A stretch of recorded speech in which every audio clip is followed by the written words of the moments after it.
The hosts feel it would be a little unkind to present this podcast without just a word of friendly warning. We are about to unfold the story of Frankenstein, a man of science who sought to create a man after his own image without reckoning upon God. It is one of the strangest tales ever told. It deals with the two great mysteries of creation, life and death. I think it will thrill you. It may shock you. It might even horrify you. So if any of you feel that you do not care to subject your nerves to such a strain, now's your chance to. Well, we've warned you.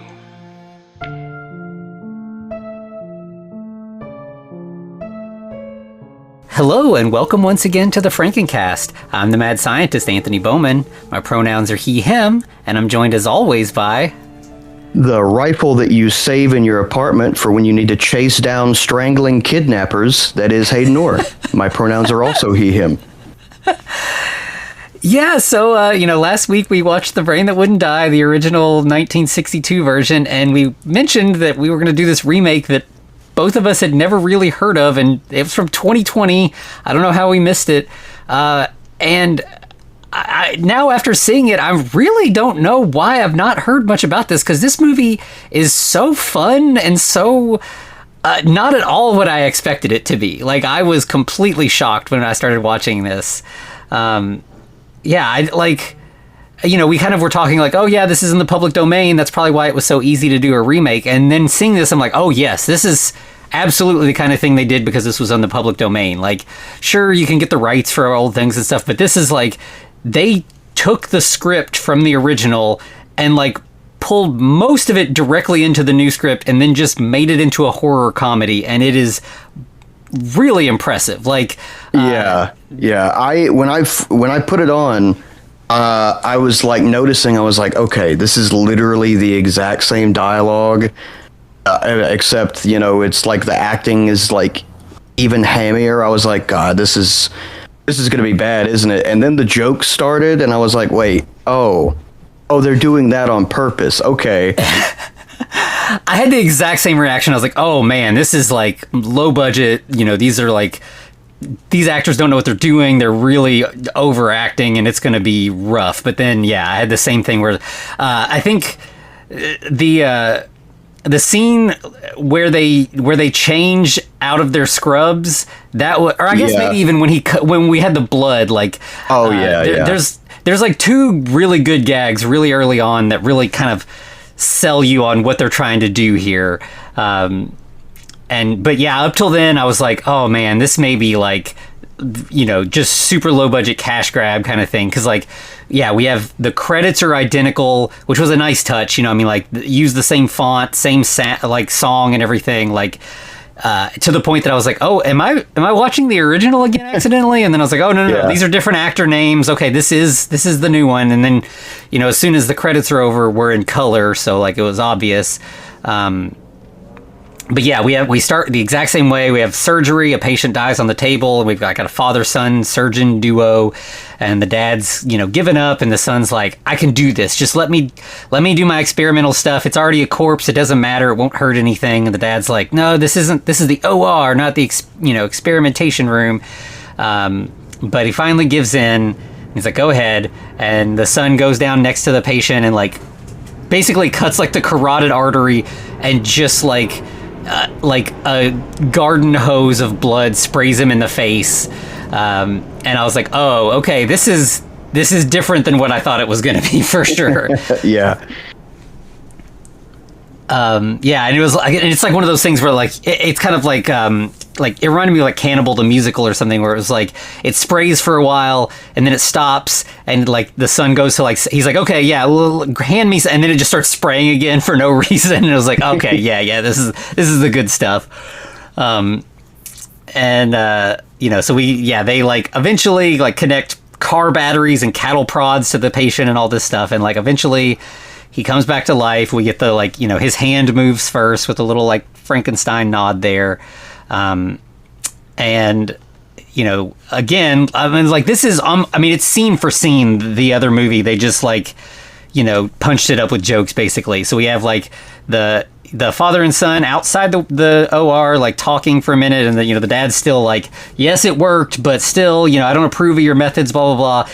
And they go to pull their scrubs off, and they're both just in like suit and tie underneath it, just like they're just immaculately dressed underneath the scrubs, which was so nice.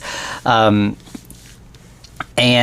we get the Jan comes in and makes the thing about like your grandkids are not going to be test tube babies, which we commented last time how weird of a comment that was. And the movie obviously like leans into that, where the dad like kind of is taken aback, and Bill Jr. is like, she means she's gonna, and the dad's like, yeah, I got it, I know what she means. But yeah, and then we get like the they talk about the body thefts, and Bill Jr. is like, yep, it was me, but like I need it for my work. They talk about the country house.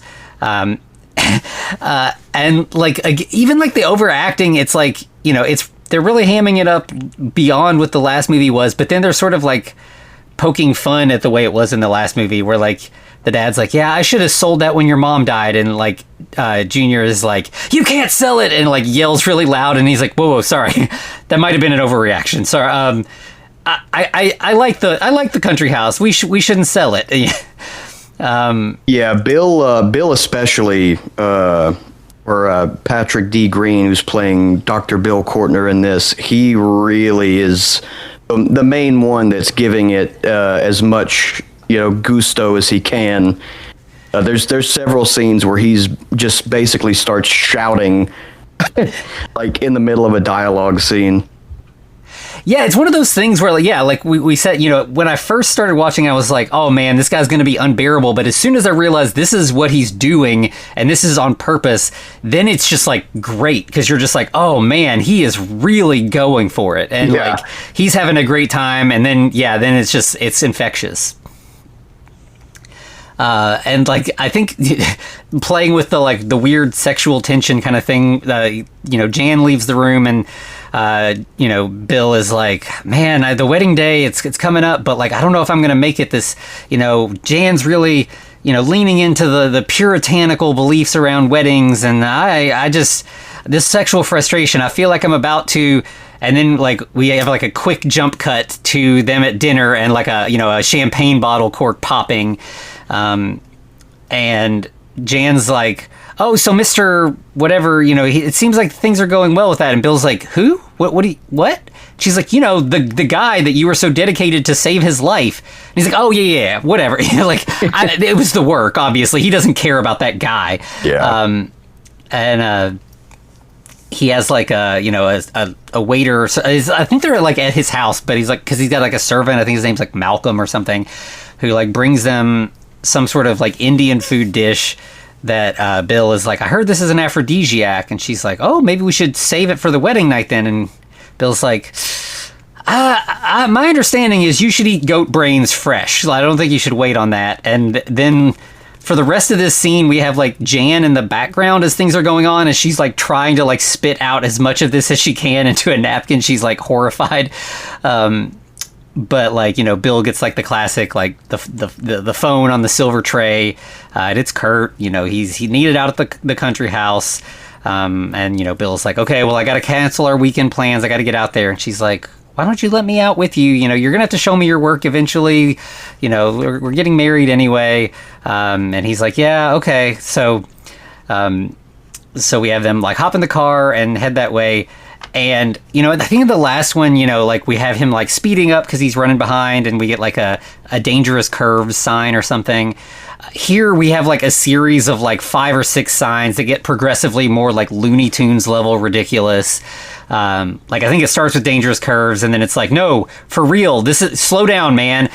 Why won't you listen to me? Please slow. Like the final one is literally like last warning, jackass. Yeah. And even Jan's like, it seems like you're going really fast, and he's like, don't worry, I've driven this road many times. And then there's just like a stuffed animal, like a toy cat in the road, and he swerves to avoid it, and we just get like a quick cut to black. And then, like, it's like obviously they can't afford to destroy a car for this low budget movie. But we have like Bill stumbling around, he vomits, he finds Jan perfectly beheaded in a car that's sitting still and does not appear to be damaged in any way. Yeah, that honestly, that made it funnier for me, is like, because there's not even a single scratch on the car, but she's just completely fucking decapitated. Yeah, I love this, like when a movie is low budget and it knows that you're going to see these kind of seams, and then it just leans into it. Like, one of my favorite examples is, I don't know if you've seen Velocipaster. Oh, yeah. There's like a car that explodes in that, but like they obviously can't explode a car, so like they just put like a big sensor bar over the car that just says like explosion. Yeah. And that's it. Like, they don't try to do a bad CGI, fireball over the car, because it would look awful. Like, if we know it's not real, let's just have fun with it, and that's totally what they're doing here. And yeah, so of course, Bill kind of stumbles around, he finds Jan's head, he carries it to the country house. And, as you mentioned in the last movie, like, we had this sort of ridiculously long scene of him, like, just, walking through the countryside trying to get to the house. And they kind of play that up. We get a lot of scenes of a really wide shot, this big field, and we just have to watch Bill walk all the way across it. It takes a minute or two, and it just, they're poking fun at that scene in the other movie, which was nice. Yeah. And yeah, so again, he bursts in, and Kurt wants to show him what's going on down in the lab, but Bill is, he's got different priorities. He's ranting about, we got to do this right away, and this is a spot where Bill really, really gets to chew the scenery. I mean, he's like just out of his mind, and like we pretty much like go right from him ranting and raving and everything to like a science montage. And Bill is like, get the camera, we got to film this. And Kurt's like, are you sure you want to film this? And he's like, yes, we film all of our experiments. It's very important. Please film this. And that actually, I just thought that was kind of like a little throwaway thing, but it actually pays off pretty well. Like, that, this is very important that this scene happen.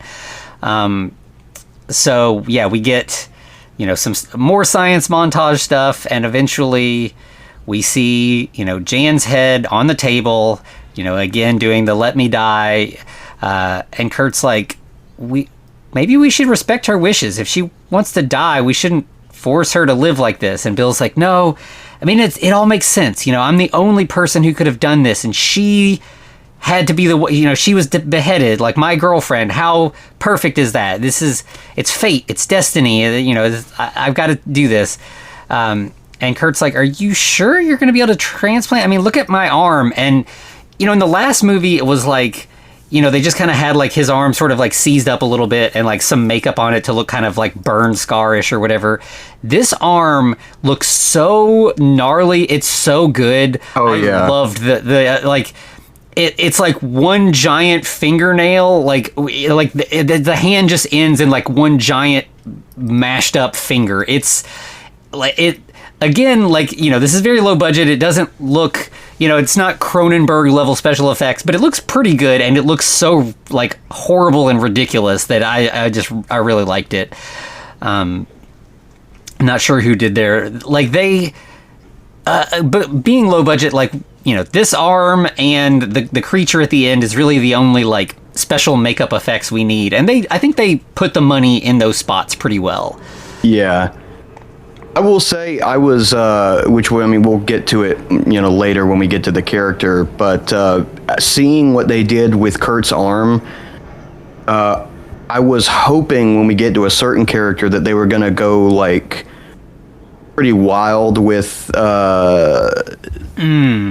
But they didn't, and I was like, okay, whatever. I was hoping that would, it would go crazy with the makeup on that, and kind of make that part of the comedy, because in the original, we'll talk about it when we get to it. You know what I'm talking about. Yeah. But I looked it up. Cameron Gates is the makeup effects creator and designer for this movie. Okay. Yeah, I think it's just this and a few other small things, it looks like. Well, I mean, yeah, I hope he gets more work because I mean, this is I guess this was like 6 years ago at this point, but like yeah, it's I think he did a lot with a little, which is really great. Oh yeah. But yeah, so we once they kind of have Bill and Kurt sort of like get on the same page, like we're doing this, I guess. So Bill's like, all right, I'm gonna go find a body. And Kurt's like, you forgot you came up here to look in the closet. And so, Bill opens the little hatch thing in the door and peeks in, and, makes like a horrified face. It's the same thing where like, we're going to spend a lot of time talking about how horrible the monster is before we actually see it. And, he's like, okay, make sure he doesn't escape and, keep an eye on Jan and I'll be back. And Kurt's like, where are you going to get a body? And he's like, oh, there are ways. And yeah, again, we end up at like a burlesque show. He's watching the girls dance. And it's the same deal where there's like one girl dancing and one girl like chilling with some people at a table and they're both sort of eyeballing him. He follows the one backstage and they're just like flirting so hard. But, in the last one we had like the painting of two cats on the wall that the camera kind of lingers on. Here we just have like an actual pet cat in the room. And she's like, oh, yeah, I've got to take my cat to work because I can't leave him at home or whatever. And, Bill's like, well, why don't you come back to my place and we can get to know each other a little better. And she's like, oh, that's tempting, but could I bring my pussy along? And he's like, yeah, of course. I'd have it no other way, like really, really leaning into this. And yeah, that's when the other girl comes in and we get the whole thing where like they're both obsessed with Bill for no like obvious reason. Like he doesn't, he's not that special of a guy, but like they're just, fighting tooth and nail. And they realize, Bill is like, oh shit, like everybody here, they're talking about how recognizable I am, how everybody, saw my face and everything. So I got to get out of here. So they leave and like, or he leaves. And I don't even think they don't even do anything with the cat, in the last one we had the cat fight kind of sound effect. I think maybe they just like cut to it just staring at them. But the main thing here is they really lean into our culture's sort of like perverse obsession with cat fights and like that this is sexy in some way. Yeah. So like they're like, crawling all over each other and they're like, I think one of them says something like, that's it, I'm going to mash you on the butt. And the other girl's like, I'd like to see you try. Like they're doing things that make no sense. It's just really, really playing this up. So I obviously the first movie was playing it up, but like not for comedy. And here it's certainly for laughs. Definitely. And then I think that's when like we go back to the lab and Jan wakes up and she, starts like, trying to like mess with Kurt. She's, this is the sort of like psychological, face off between Jan and Kurt is like such a part of the previous movie. And, he's like, oh yeah, Bill's out looking for a way to help you. And, he talks about, the phantom pains from amputation, and she's like, this is more than just that. I feel my whole body and it's burning. Please kill me. And Bill's like, nope, I can't. That's not my decision. I can't do that. And she's like, well, maybe I can convince Bill. Where is he? And we cut right from that to Bill, who is walking the sort of like red light district past a bunch of like sex workers on corners and such. And we get like a comedic bit where like there's a blind street preacher who's like, denouncing the horrors of Babylon. But like, he's playing up like the sort of like crazy homeless guy thing and sort of his affect and everything. But as soon as like Bill gets close to him, he changes and he gets like a more like serious, eerie tone to the way he's crazy. Yeah. And he says like, repent, O evil one, or be cast into the lake of fire. And Bill's like, oh, hey, man, your sign's upside down. And he's like, oh, thanks. He flips it right side up and Bill keeps walking. They're really like playing up that like there's something dark going on inside of Bill. And even this blind, crazy man can see it or whatever. Yeah, I couldn't help but think of, and I think I might maybe be the only person I know who has fond and nostalgic memories of Little Nicky, the Adam Sandler movie. But the blind, have you seen it? I have, but like it's been a long time. The blind preacher that is basically does the same thing in that movie, just screaming about the end of the world and repenting, blah blah blah. That's played by Quentin Tarantino for some reason. Weird. Yeah, I anytime I see like a preacher on this, like a sidewalk, or like a homeless person that's like ranting about repenting for, you know, Armageddon and stuff, I can't help but be brought back immediately to Quentin Tarantino with white contact lenses, screaming at Adam Sandler with that horrible Little Nicky haircut, because he can smell that he's the son of the devil apparently in that movie. That's great. Quentin Tarantino, noted critic of other actors, and it's so weird too, because like, I mean, he's in like his own movies, you know, in like small roles here and there, and you know, he's in like From Dusk Till Dawn, but that's because he co-wrote that with Robert Rodriguez. He's just in Little Nicky for like no fucking reason as that character, and I can't think of another movie from around that time where he was just like, yeah, I would be in the movie. Come on. Yeah, that's insane. That makes me want to rewatch it, honestly. But anyways, yeah. But yeah, once he goes past the preacher, you know, of course, there's one girl who's more beautiful than all the others who steps out, and we get the sort of classic sort of gag that they had to for this, that kind of also feels a little like Frankenhooker, where she's like, "You looking for some head?" And he's like, "No, actually, it's the rest of you that I'm more interested in." And so, yeah, they make a deal to go back to her place. Her name's Roxanne. And, you know, she's going to, like, fix him a drink when they get there. And he, like, sneaks up behind her and puts his hands on her throat. And she's like, "Oh, what? You going to give me a massage?" And he's like, "I'm sorry, I have no choice." And he starts to try to strangle her. But this girl, you know, she's been around. She knows what's up. She's, you know, she's taking dudes back to her place. And she's, like, running the show by herself. She's taking self-defense classes, and she just fucks his shit up. It's great. Like, she knocks him down. I think she kicks him in the balls. She really, like, you know, beats him up pretty good. And he's like, he crawls out of the apartment. And because this is a comedy, it's not, you know, usually she'd just be like, you know, lock her door and be like, "Okay, he's gone, I'm safe." But no, she is going to chase him down. Like, she is not letting this guy get away. She, like, you know, stabs a knife through the door, and then, like, he runs outside. She fires a rifle out the window a few times, and then is just, like, on foot chasing him through the streets of the city. And, you know, it's just like a pretty long and silly, like, shootout / chase scene that was a lot of fun. That like terminates in a extremely weird scene. Bill, like, you know, ducks into, you know, like, the first open door he can find, which ends up being, like, a bar. And as soon as he walks in, everybody is just, like, it's, like, extreme weird vibes. Everyone just, like, dead silent, staring at him. And then, like, the bartender is this, like, really animated, friendly guy, though. And he's like, "You look like a man that could use a drink." And he remembers Bill from, like, back in his college days, his med school days. And he's like, "Ah, you know, you always had a lady chasing after you." And Bill's like, "Oh man, yeah, I still do." And we get this, like, this is probably the most, like, unrelated to the original movie, and, like, actually adds a lot to, you know, to the sort of, like, backstory and like where we end up at the end of the movie. So, like, the camera pans over and we see a framed portrait of JFK on the wall.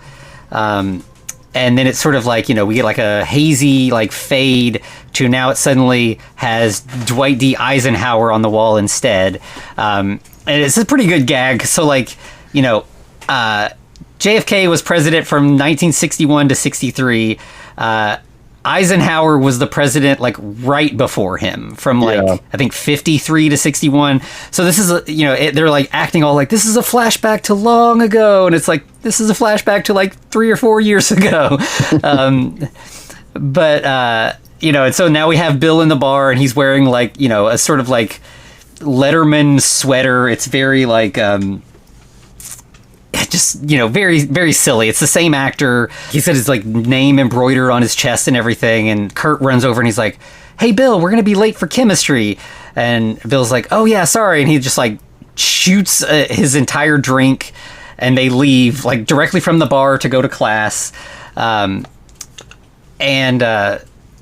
we have them like in class, and the professor is in the background like warning the whole class like how volatile these chemicals are, be very careful, stuff's super dangerous. And Bill meanwhile is like, "I think I'm figured out a way to synthesize a new form of rocket fuel." And Kurt's like, "Are you listening? The professor said this stuff's like super dangerous, man." And Bill's like, nah, he doesn't know what he's talking. I got this. And just don't distract me. And then suddenly Bill sees a cute girl out the window and is immediately distracted and is like, "Oh, hey, Kurt, hold this. I'll be back.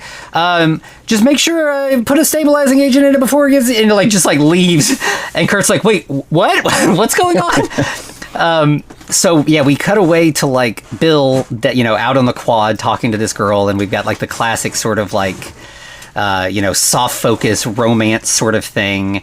But meanwhile, we hear like an explosion in the background, and there's I think we see Kurt like running around in the very far distance, like holding his arm, like just super comedic like slapstick stuff, while Bill is falling in love with Jan as their first meeting. Cut to like later, Bill and Jan are like playing Scrabble, and she's really good, and like we're sort of getting their whole relationship, and she like reaches in the bag and pulls out an engagement ring, and he's written "Will you marry me" on the board. So like, yeah, they're just, like we're sort of getting their backstory, which I feel like makes what's happening here in the present hit a little harder. Like they do have this love that they've like built over time and all this. And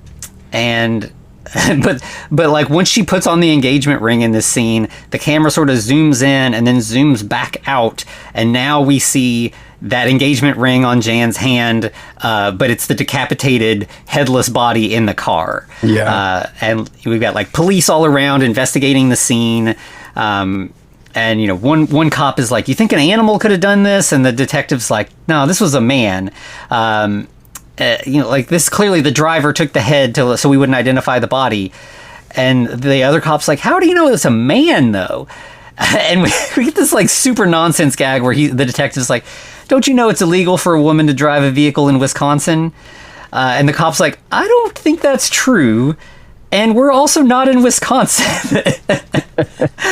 And the other cop's like, "Well, one thing, I mean, it's clear that they're trying to like cover up what happened here." And the cops, the like rookie cop is like, "Maybe it was a communist because those people are scum." And the detective's like, "Nah, you're thinking like a cop. You're getting it now, buddy." So we like cut from our like detectiving, this detective side story that is also a little bit more filled in than our other version. Back to the lab where Jan is starting to get her telepathic powers and starting to like, talk to the creature behind the door.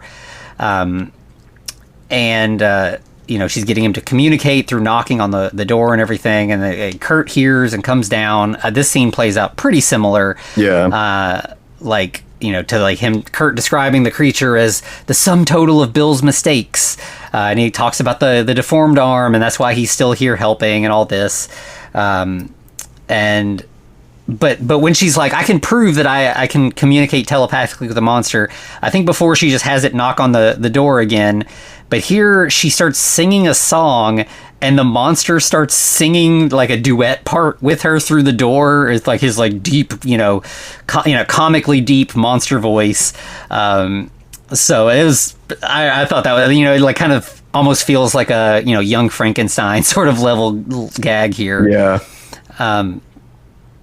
But like Kurt, is again scared, and he kind of runs out.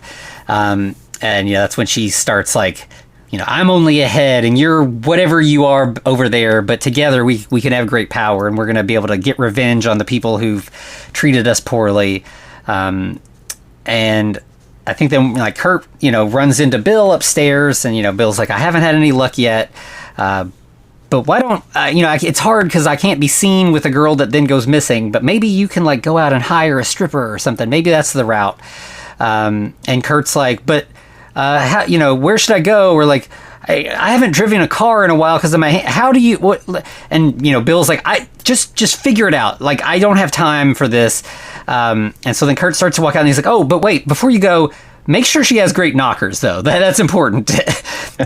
So Bill doesn't have patience until, he's got priorities, But then we also, like, I think as a nod to, like, the original movie having gone into the public domain, we have 3 or 4 scenes in this movie where someone is watching a public domain movie. I think this is the first instance of that, and I think this is an Ed Wood movie. I didn't recognize it exactly, but it looked like an older Bela Lugosi and possibly Tor Johnson in it.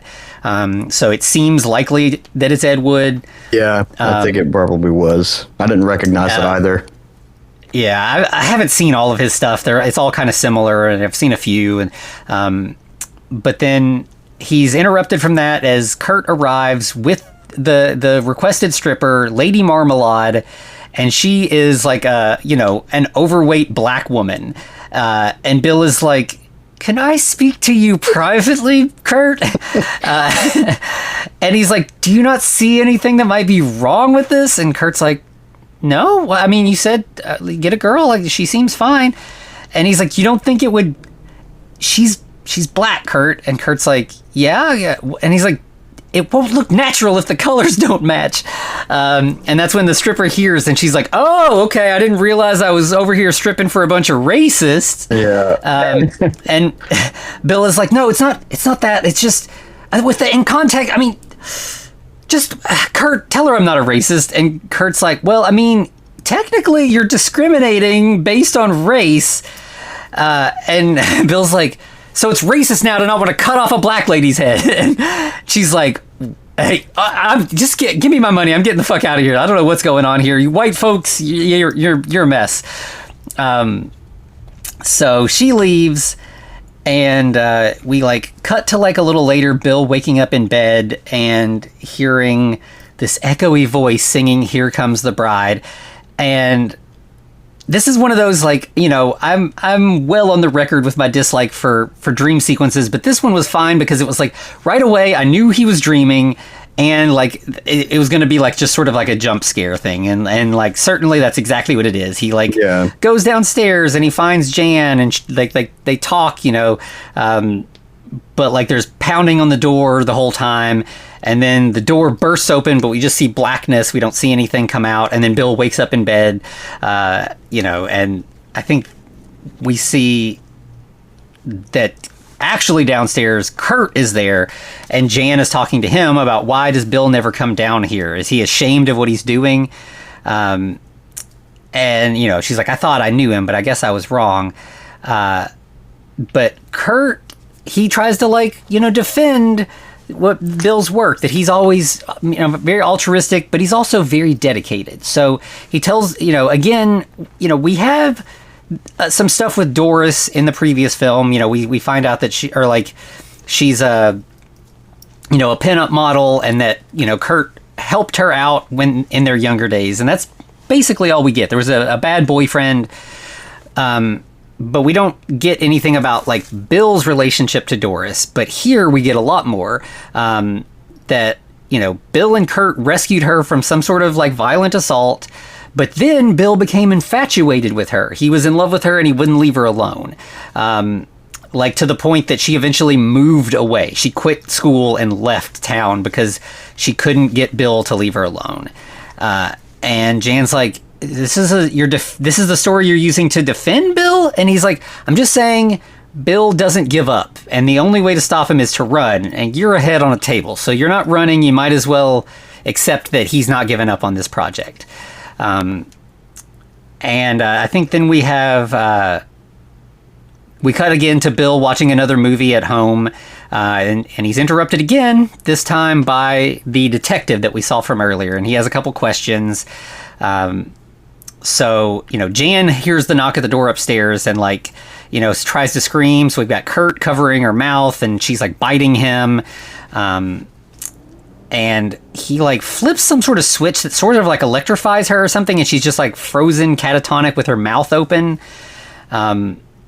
Meanwhile, we have Bill upstairs like trying to get the cop to leave, and he, gives decent answers and like the cop goes away basically. Like the cop's still skeptical, but he doesn't have enough to push this. Yeah. I wanted to say this cop. First of all, his name is Detective Mancini. Which, I'm pretty sure that's a fun little nod to Don Mancini. That's a pretty common thing to name, your doctor characters or cop characters in your low budget horror movies after horror creators or directors. But also this actor, Robert Blanche, this movie came out in 2020. But I was looking at the cast list. Robert Blanche died in 2020. In fact, when I was looking it up, he died in January 3rd of 2020. So I was like, what the fuck? But it's because most of the principal filming took place in 2016. And so 2020 is when they finally got all the editing done and all the polish and everything, and fully released it. But Robert Blanche, the guy playing Detective Mancini, unfortunately passed away before I think the movie came out even. Yeah, I saw that like in the end credits, they do some fun stuff with the end credits, but like he's the last like image they show, and they have like an in memoriam kind of thing for him. So but yeah, he's really good at this. Like he really leans into like the cop tropes in a fun way and everything. But yeah, so once he leaves, Bill, I think, finally comes downstairs, and he's mad at Kurt for having like electrocuted Jan, that like he hurt her or whatever. And Kurt's like, she was gonna scream, like the cop, like I was helping. And I think then we go to like, Bill's like, okay, I'm gonna go keep looking for bodies since you fucked it up with Lady Marmalade. And we get again where he's just like driving through a neighborhood. He sees this old fling of his, Donna, who invites him to a beauty competition, and he agrees, and like they're going to go back to his place. But then one of her friends walks up and decides to join them. This plays out pretty much identically, except they again lean into it a little harder where, Donna's like, this is my old friend Bill Courtner Jr. He's a surgeon just like his dad. Like she just like gives her friend like his whole life story, and he's like, okay, well I guess I can't kill you now. So they do go to the beauty contest, and again they sort of play this up where like the MC is telling bad jokes. He's annoying. We get these sort of like dream sequence things where each of the girls speaks directly to Bill, and they're like, you should take my body, you should cut off my head, and all this, including the MC, who is a guy who's like, my body hasn't been touched in 15 years or something. It's just silliness. But eventually Bill settles on the girl he wants, except Donna is like, this girl has the second best body I've ever seen, after our old friend Doris. Remember her? And Bill's like, yeah, what's she up to? And she's like, oh yeah, she's a pinup model. She lives alone. She doesn't have any like just really, laying into like, she's the perfect victim for you. And Bill's like, oh yeah, where's she live now? What's she up to? Let me go. I might go say hi. And Doris is like, yeah, I don't blame you. I have half a mind to ask her out myself. And from what I hear, I think I'd have a better chance than you, but feel free to go try. And, that Bill's a little scandalized by that. We're in 1962, I believe, is where this is set. Yeah. So, we cut back to Jan, who continues working on trying to get the creature out. She's like, just, keep pounding on the wall. Eventually the door will break. But then, Bill goes to visit Doris, who is, doing the same thing. She's posing for photos. We have one guy who's like, explicitly like, yeah, man, it's a shame she's got a perfect body. Her body is just 10 out of 10, but her face, it's a little rough. If only you could put a better face on that body, it would be the perfect woman. but he still goes and tries to hit on her, and she like isn't interested and sends him away. And then Bill goes to talk to her after everybody else is gone, and she's like, "You just saw I'm not into this kind of thing." And he's like, "Oh, you don't recognize me, do you?" And she's like, "Bill Courtner, I haven't seen you in forever." And he's like, "You want to let's go catch up? We haven't seen each other in so long." And she's like, I don't date men." He's like, "I'm not. I just want to, just haven't seen you in a while. Just wanted to say hi, see what's up. Not trying to take you out." And I think she's like, "But you should." Of all people should know after what happened. And she reveals, and this is obviously what you were alluding to earlier, she reveals her scar. And in the last movie, it's a pretty big scar that sort of looks like a burn. It's not great. And yeah, this would have been a thing where they could have really done something like made her like Two-Face from Batman, just really like leaned into that's really what I was hoping, is that it would be like everyone's taking pictures of her and you're only seeing her from the back, and then they're talking about how great her body is, and then there's like a beat, and then she turns and it's just fucking Harvey Dent, or even if they just went crazy with it and made it like some kind of weird rat fink, like from what's that movie with fucking Bill Winters, Freaked, something a little bit more than what they did in the original, but it's fine. They probably didn't have the budget for that. Yeah, it could be. They just, it's like one little cut down the side of her face. Yeah. But again, they do the whole thing where Bill eventually convinces her by saying like his dad's a plastic surgeon and they could do it for free and all this. And, in the last one, she's like, "Well, what's in it for you to do this for free?" And he's like, he kind of makes a joke about like, what, am I going to like go and, take your face off and put your body on another, but like here he goes so hard, like he really graphically describes exactly what he's actually going to do, and she thinks it's a joke and they have a good laugh and everything, but it's the same thing where like she wants to call her friend to let her know, and he convinces her to just write a note, and the note is way too detailed, and like I think in the last one we kind of talked about where we couldn't quite tell exactly what he did, but here they really lay into this as well, where like she writes a little note that is explicit about where she's going, has Bill's name and everything, and he just tears that out and sticks it in his pocket, and then he just tears a blank page out of the notebook and tucks that up, so like the friend's gonna just find a blank note.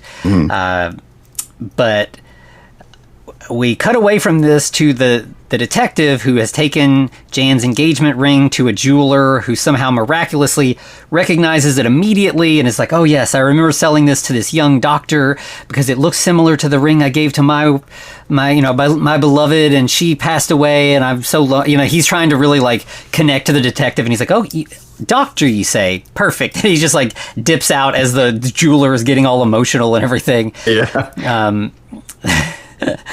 So then we have Bill's dad sitting at his house watching a public domain film. And this time it is straight up just The Brain That Wouldn't Die, the original version. Yeah. And his dad's like, "Man, what a load of nonsense." Which, again, a very good gag. And he gets a phone call that we do not hear. And he's like, "Oh, okay." And we just kind of cut away from that. So like we don't know what's going on there. Then we have in the lab, again, Jan is like, just riling up the monster. We're just kind of getting continued scenes of this as we go. But this time, is when Kurt comes down to try to feed the monster, and Jan starts like goading him like, "You're so scared." And he's like, "I'm not scared. I made this thing. I helped make you. You're a freak of life and a freak of death, and I don't care about any of it." And she starts laughing all crazy and screams now, and the monster reaches through the window and again rips off Kurt's good arm. But again, they don't have the budget to make this look good, so let's make it look hilarious. Like, it's so obvious that his real arm's inside his shirt, and he's ripped off like a mannequin arm, and just like cartoon levels of blood going everywhere. And she continues to like laugh, with this just evil villain laugh. And Kurt's like, "Stop it, it's not funny." As blood is just going everywhere. And so like Kurt stumbles upstairs, tries to escape, but he's got his bad hand that can't get a grip on the doorknob. The phone rings and he goes and like knocks it off the hook. And it's Bill's dad trying to like see what's going on there because of whatever his phone call was. But Kurt can't hear him, so he just keeps yelling, "Help me, help me." And Bill Sr. is like, I don't know who's there, but I'll be there as soon as I can. And so he rushes out to help. And then Kurt goes back downstairs where Jan is still laughing. He starts grabbing like surgical tools, and Jan's like, "All right, yeah, now you're finally going to show some initiative. Go ahead, kill me. This is what I wanted. Just do it. Just stab me." And Kurt can't bring himself to do it because he knows Bill will be pissed. So she's like, "You're fucking pathetic. Like, you can't even do this."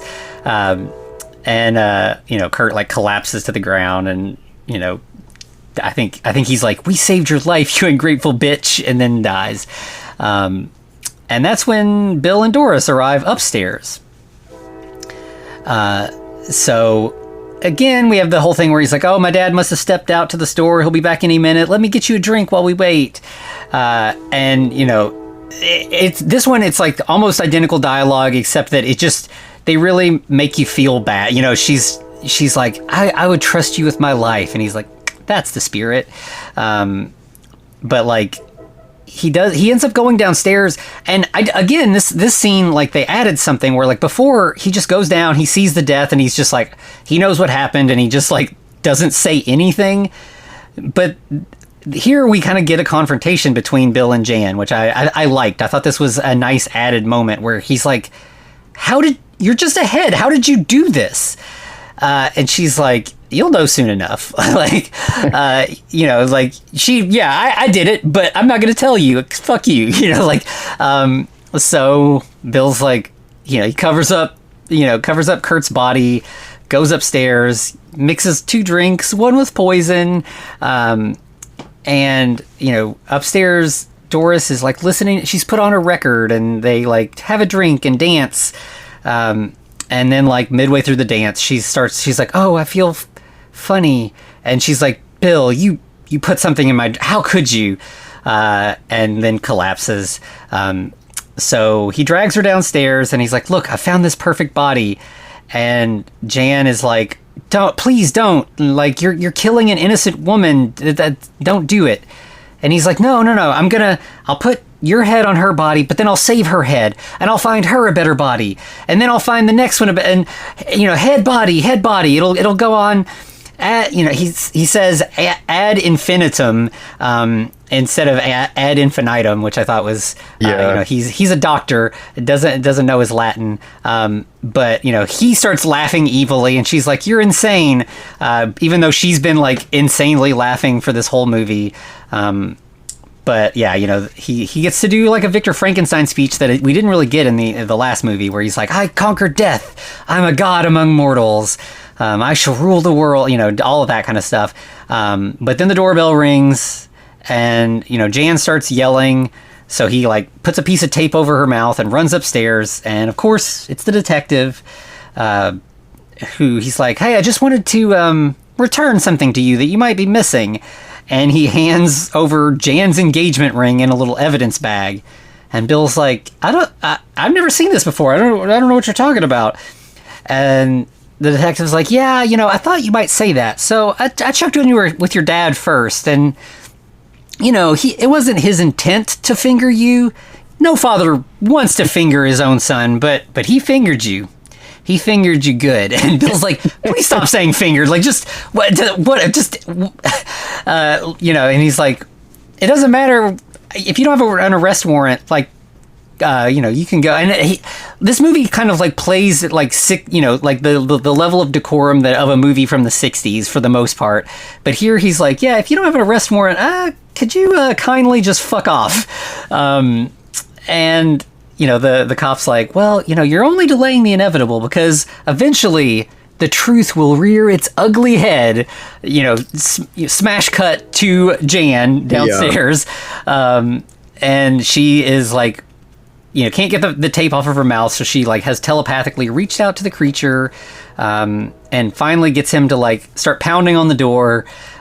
which the detective's like, what's that? And Bill says, Jan. And he's like, oh shit, I just said Jan. And he's like, wait a second. What's my crime? What are you here to arrest me for? And the detective's like, well, reckless driving, leaving the scene of an accident. And Bill's like, a misdemeanor? You're doing all this for a misdemeanor. And he's like, well, there was also the dead passenger that you abandoned. And Bill's like, dead? No, nobody died in the crash. And the detective's like, yeah, I think Jan's body might say otherwise. And he's like, well, then I suggest you talk to her head. Again, really chewing the scenery. And the detective's like, what? what do you mean? So Bill's like, follow me. So they go downstairs and, of course, the detective's like, what the fuck? You have a living head on a table? And Bill's like, yeah, this is my work. This is the future. This is going to change everything. And the whole time Jan keeps interrupting and she's like, he's lying. Just shoot him. He tried to kill me. Like, shoot him. Please just shoot him. Bill's like, if you try to arrest me or do whatever, like, I'm in the middle of something, like, then she will die and that'll be your fault. You will have killed Jan, not me, you. And Jan's like, don't listen to him. Just look behind the door. Everything will make sense. And the detective's like, okay. So he goes over to try to open the door. And of course, Bill, attacks him from behind, stabs him with a hypodermic needle. They wrestle. I think the detective's gun, gets knocked loose. And Bill ends up... The detective gets shot in the process, collapses to the floor and dies. And then Bill looks around at, all these dead bodies, all this mess, and he's like, man, this place is a mess. Hey, Kurt, can you get a broom? Fuck. Of all days for my assistant to die. And then we see that Jan's eyes are just glowing white. She's evolved to her next level of telepathy. And that's when the creature bursts open, bursts through the door. And we get to finally see him, and he's similar to the old one. He's kind of like Sloth from the Goonies, but here he's a little scarier. His face is just sort of more fucked up and monstrous, and less just person with birth defects or whatever. Yeah. But it looks pretty good. And yeah, of course he attacks Bill, knocks Bill to the ground. And then, I liked this as a nice little touch, whereas before the monster just kills Bill.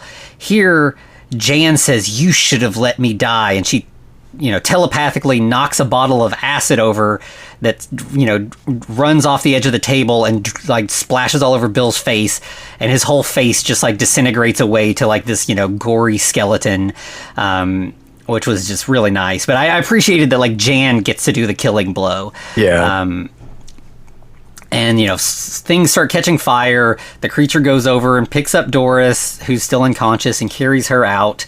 And we see Jan just kind of closing her eyes and accepting death. And so this is where the previous film ended. But we get a sort of really nice, capper to this movie that all brings it together in a really satisfying way. For this being kind of a silly, slapsticky comedy, I think they also really stuck the landing. I mean, I get, movies from the 60s and before were, we often talk about our abrupt endings.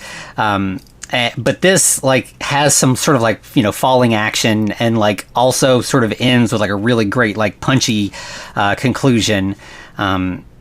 Which I really liked that. So we have we cut away to Bill Sr., who we loose thread so far. He's been called to come help. He talked to, or he heard Kurt yelling for help. So he's driving through the same country roads that they were on earlier, and he sees something crossing the road, but does not swerve and die. He stops, and the thing crossing the road, of course, is the monster carrying the girl. But Bill Sr. is not interested in that. He keeps going and just gets to the house. And when he gets inside, the fire has mostly gone out. But Bill and Jan are both horribly burned. He I think it's a fire extinguisher and puts out a couple little stray bits of fire. But, he kneels down next to his dead son and is crying. But then on the ground next to Bill Jr., is a little arrow drawn in blood. And Bill Sr.'s like, So he follows the direction of the arrow. He goes over, and he finds a little box, and inside is a film reel labeled Lazarus Project.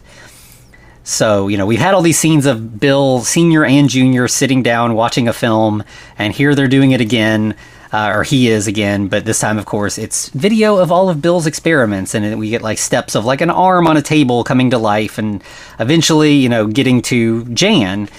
So the whole thing earlier where he was like, get the camera, we got to film this, like it pays off here, which is great because it was a scene that like it's kind of it feels like a throwaway, like you don't feel like it's like Chekhov's camera, but like then when it gets here you're like, oh yeah, they did film that, that's right. So Bill Senior sees the whole process, and then we cut back to the monster in the woods where Doris like wakes up, sees that she's being carried by this horrific monster. She screams, and the monster sets her down gently, and she runs away.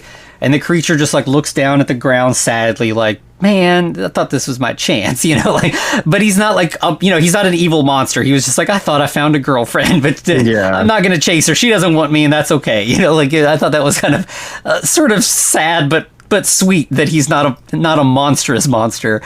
I was thinking, if they would have gone with making her face like crazy, that they could have had like a fun little happy ending for the monster where she's like scared at first, but she realizes that he's, a good guy at heart, and they, kind of end up as a thing together right there at the end. I thought that would have been fun if that's how that little thread would have ended.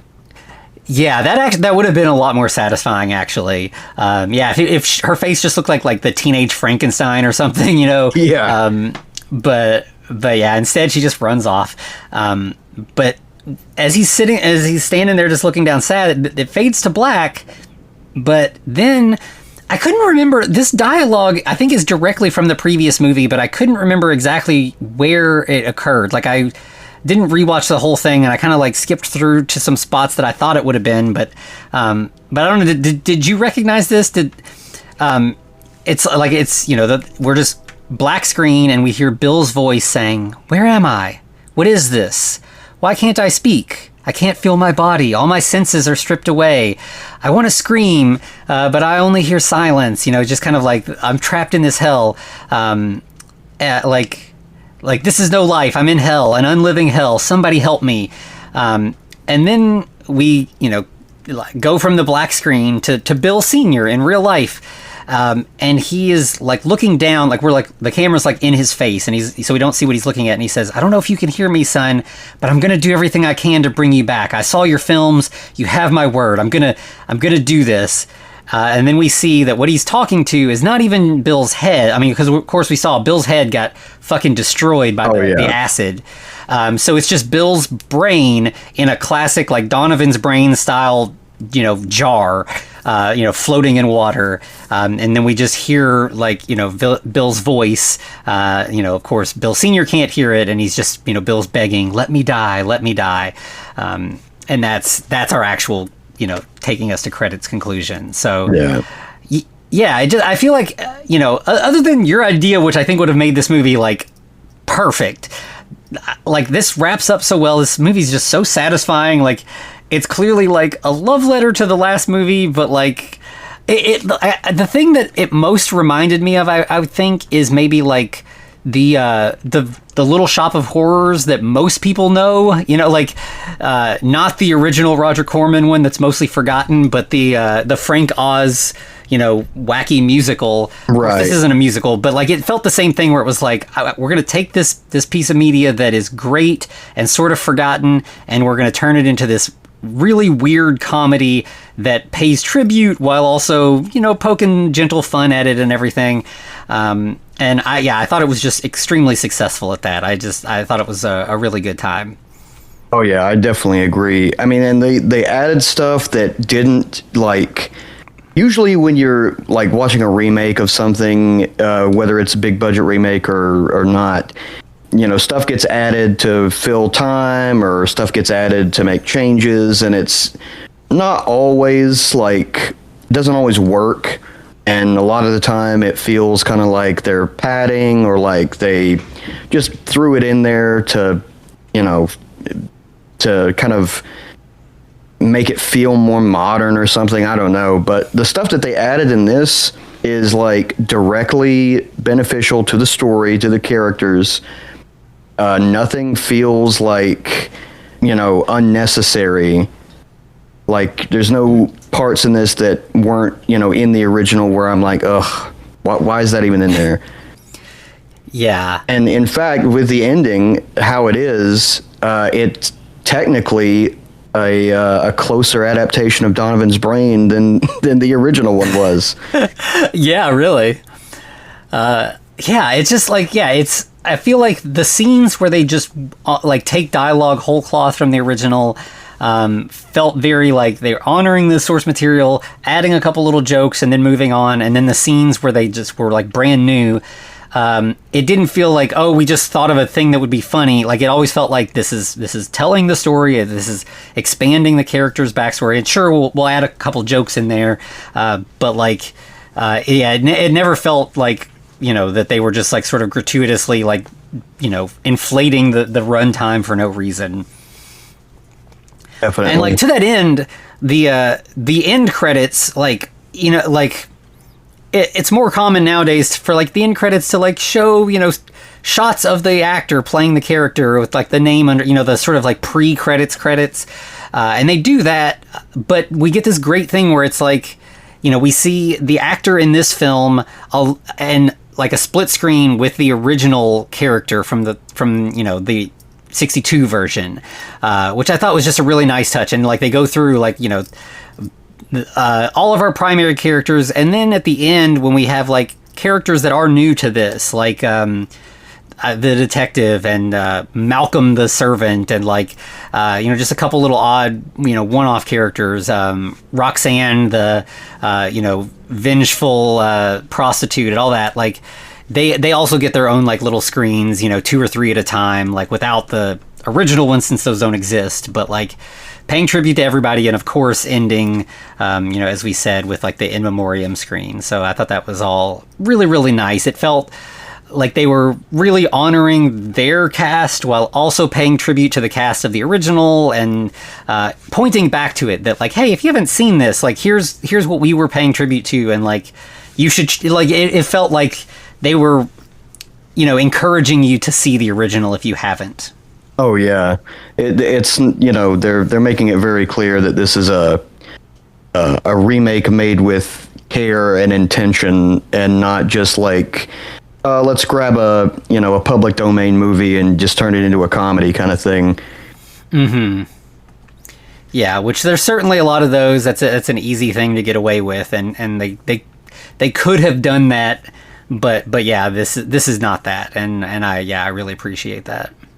Yeah, I was, looking at because a lot of the funding for this was gathered up from Kickstarter, and I was looking at the old Kickstarter page, because Kickstarter pages for successful projects stay up for like forever, I guess. And this crew that made this, The Brain That Wouldn't Die remake, apparently has been like together as a filmmaking group for a while. They made a Western short film called Bad Seed, and then they had another web series, I think called Y2K 2000, or that web series was in production. So I think that maybe they were making it after they did the filming for The Brain That Wouldn't Die. But I mean, I enjoyed this so much. I am kind of interested in going back and watching Bad Seed and seeing if that web series ever came to fruition.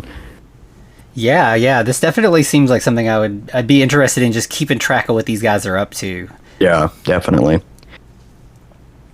Yeah, so we might if those are available and fun, obviously not Frankenstein-y, but maybe we might dig into those on Patreon just for fun sometime. Yeah, you never know. Yeah. But I think that's about all I had to say about The Brain That Wouldn't Die 2020, unless you had anything else, Anthony. Nope, I think that's it. All right. Well, where can they find us, Anthony? Yeah, so you can find us on all the socials at The Frankencast. You can email us at thefrankencast@gmail.com. We're also over on YouTube. And of course, you can always find us at patreon.com/thefrankencast. As I just alluded to, there's all kinds of fun stuff over there. Some of it a little less Frankenstein-y, some, just odds and ends that are, short films, TV series, comic books, things that don't lend themselves to this main feed, but, that we still like talking about. So we'd love to have you over there. There's plenty more episodes where over there for you. Definitely. And do we know what's coming next week, or? Yes. So next week, next week it will be just me. I've got another one of my Tubi deep dives. We're going to be talking about this film called 1313 Frankenqueen. It's a sort of weird David Dakota film. I'm super excited. I watched it just recently and actually already have it recorded, and it's gonna be a fun one. And then after that, Eric will finally be back. We're gonna be talking about Matinee. I feel like I've hinted that we're gonna be talking about it soon, and then we keep rescheduling for other stuff. Yeah. But it's finally gonna happen. We're gonna talk about Matinee. So join us for that in 2 weeks, and then we'll see where we go from there. Very nice. I've really been enjoying your forays into the depths of Tubi. Yeah, there's so much stuff over there, and some of it's pretty rough, but some of it's interesting, and yeah, it's been a fun little side quest to do every now and then. So I'm glad you're enjoying them. Yes. But definitely check that out next week, folks. And then in 2 weeks, get ready for Eric to come back. But for this week, if that's everything, then I guess it's to be continued. Looks like you survived another episode. The Frankencast is a production of FCR Media. It's hosted by Anthony Bowman, Eric Velasquez, and Hayden Orr. Follow us online at The Frankencast, or send us a letter at thefrankencast@gmail.com. Our cover art is by Amanda Keller. You can find her at Keller Illustrations on Instagram. Our theme music is by Vivek Abhishek. Thanks for listening. I wanted to try and match the energy for some of the overacting.